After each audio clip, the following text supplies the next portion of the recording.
건설사의 줄폐업, 저는 굉장히 심각하게 보고 있거든요.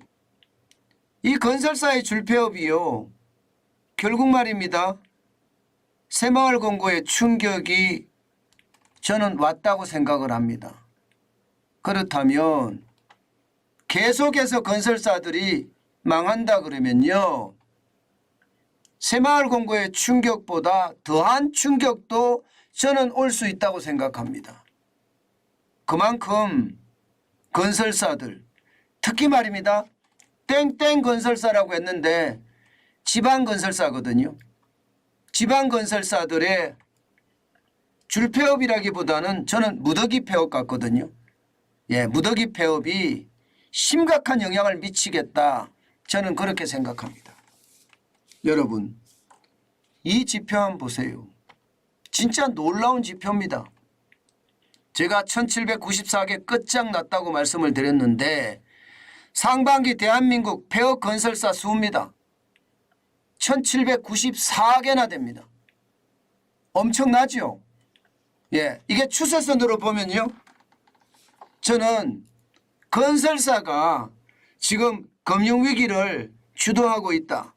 새마을 금고의 뱅크런도 건설사가 문제고 앞으로 일어날 제2금융권의 위험도 이 건설사의 위험 때문에 시작이 된다. 저는 그런 주장을 지금 계속 펼치고 있는데 그게 사실입니다. 진짜 사실입니다. 여러분, 추세선 한번 보세요. 추세선. 추세선을 보면 놀랍습니다. 2020년에 건설사 폐업은요 1658개예요. 1658개. 2020년이면 코로나19가 한창이라서 가장 어려울 때예요. 그때 폐업이 1658개인데 2021년 보세요. 1736개로 늘죠. 2022년에는 1901개로 늘었습니다. 그런데 2023년 2분기까지 올해 6월까지 벌써 말입니다, 1794개입니다. 이대로라면 3000개가 넘어설 수도 있습니다. 그냥 단순 수치로 계산할 때는 3500개가 넘을 가능성 굉장히 많습니다. 여러분, 건설사가 3500개가 무너진다고 생각을 해보세요. 이게 온전하겠습니까? 건설사는요 다른 기업들하고 상황이 다릅니다. 단위가 틀립니다. 단위가. 일반 중소기업은요 원자재 가격을 이게 구입을 할 때 뭐 1000만원, 2000만원 단위, 제품을 출하할 때도 1000만원, 2000만원 단위가 된다면 건설사는요 1억, 2억 단위입니다. 1억, 2억 단위. 그런데 1억, 2억 단위의 건설사들이 상반기에만 1794개가 망했습니다. 그리고 올해 전체적으로 가면 단순 계산으로 3500개 이상이 망할 수도 있습니다.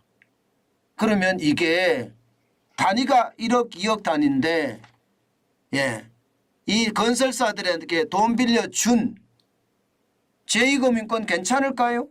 새마을금고 괜찮을까요? 저축은행 괜찮을까요?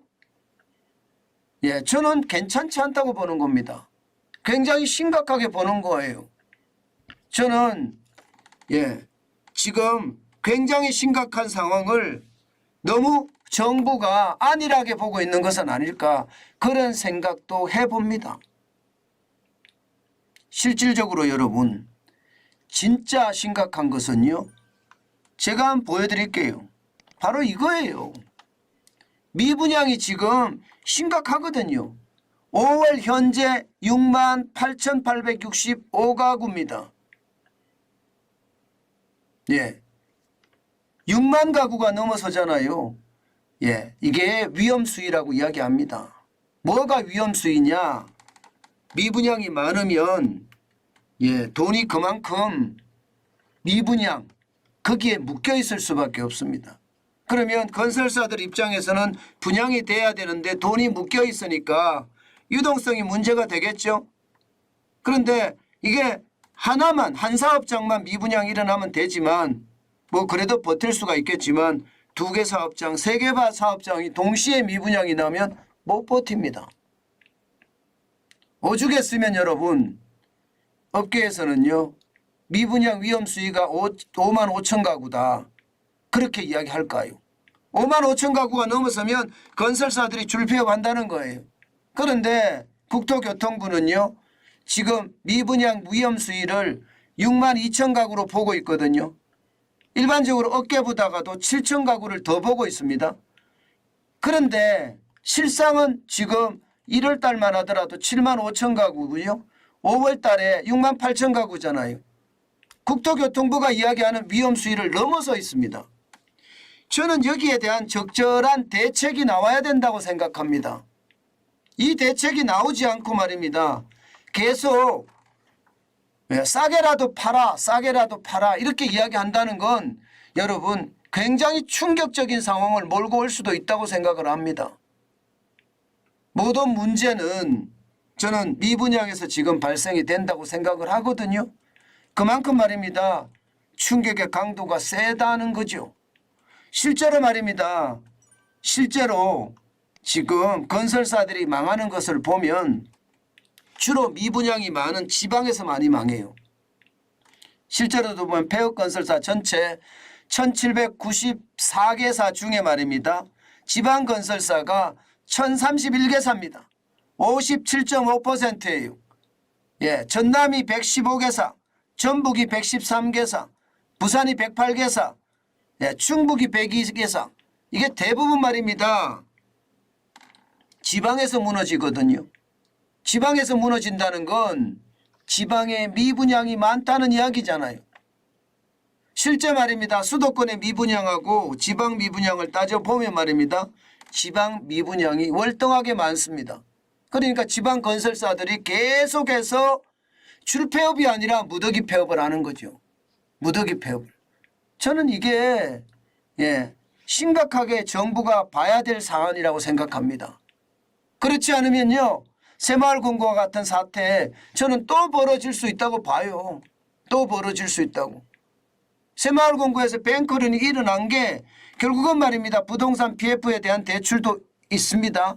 예, 중요한 것은요. 법인이 많이 망하기 때문이에요. 건설사들이 줄줄이 망하기 때문입니다. 왜 이런 것을 너무 간과하는 것 아닐까요? 저는 그래서 정부가 너무 시장을 안일하게 보는 것 아닌가 저는 그런 생각을 해요. 특히 국토교통부가 정신 바짝 차려야 된다고 저는 봅니다. 원희룡 국토교통부 장관이 솔직히 뭘 알겠습니까? 정치인인데. 예, 그러면 그 밑에 있는 사람들 있잖아요. 실무를 담당하고 있는 사람들 이런 사람들이 제대로 보고를 해서요. 대책이 나오게끔 만들어야 됩니다. 지금 이렇게 가면요.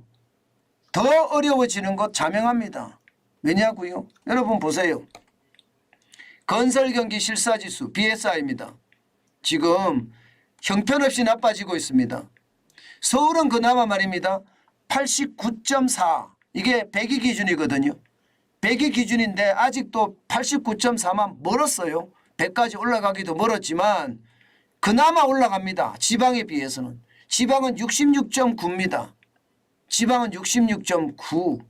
작년 12월에 말입니다. 지방이 58이었고요. 올 1월에 54.8인데 66.9면 100하고 격차가 엄청나죠. 더 나빠진다는 이야기예요. 더 나빠진다. 서울은 그나마 분양이 된다. 수도권도 분양이 된다. 예, 이렇게 이야기할 수 있지만 지방은 지어놔도 분양이 안 된다예요. 그러면 브릿지론을 받은 사람이나 이게 토지를 사기 위해 땅을 산 사람들 말입니다. 여기에다가 본 PF를 받은 이 건설사나 괜찮을까요? 못 버팁니다. 저는 못 버틴다고 봐요. 그래서 원천이 미분양 주택에 저는 있다고 보는 겁니다. 이렇게 되면 새마을금고는 시작에 불과하다. 결국 말입니다. 새마을금고가 시작이 되면요. 이게 상호금융이거든요. 저축은행은 괜찮을까요? 캐피탈사는 괜찮을까요? 카드사는 괜찮을까요? 지금 모두가 연체율이 폭등합니다. 지금 저축은행만 하더라도 전분기 대비해 보면요. 1.66%가 상승을 해서 1분기 말에 5.07%가 연체율입니다. 충격적이죠. 예, 상호금융 여기는 새마을금고가 포함이 되어 있습니다. 0.9% 올라가서 평균이 2.42%입니다. 캐피탈사 여기도 0.54%가 올라가서 1.79%입니다. 카드사 0.33%가 올라가서 1.53%입니다. 물론 말입니다. 저축은행 사태가 났을 때 2010년 11년 이 근처에는요. 15%의 연체율까지 올라간 적도 있지만 그때 정도는 아니지만요. 지금 지방건설사들이 미분양 수렁에 계속 이렇게 빠지잖아요. 저는 빠지면 빠질수록 심각한 상황을 저는 가지고 올 거라고 생각해요. 그만큼 말입니다. 지금 미분양에 대한 아주 철저한 대책이 저는 나와야 된다고 봅니다. 너무 안일하게 생각을 하면 또 새마을금고 같은 그런 사태가 벌어질 가능성, 자칫 잘못하면 새마을금고까지 또 터질 가능성도 있습니다. 지금은 안정세를 좀 찾아가는 모양새나 결국 말입니다. 이 금융권 다른 금융권으로도 지금 번질 가능성 굉장히 높습니다. 그만큼 미분양의 충격이 저는 시장을 굉장히 압도한다고 생각합니다.